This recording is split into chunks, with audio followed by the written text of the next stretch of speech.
Hello friends, ఇప్పటి వరకు మనం ప్రపంచంలోనే అతిపెద్ద పాము టైటనోబోవా అని విన్నాం. కానీ రీసెంట్గా మన భారతదేశంలో బయటపడిన ఒక శిలాజం ఫాసిల్ ప్రపంచ సైంటిస్టులనే షేక్ చేసింది. టైటనోబోవా కంటే భయంకరమైన సర్పం మన ఇండియాలో ఉండేదా?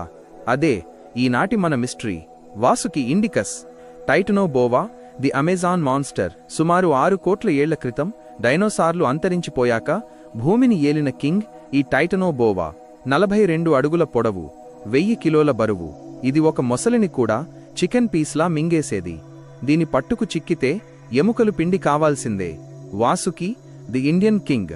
ఇక అసలైన ట్విస్ట్ ఏంటంటే, గుజరాత్లోని ఒక గనిలో సైంటిస్టులకు కొన్ని వెన్నుముక ఎముకలు దొరికాయి.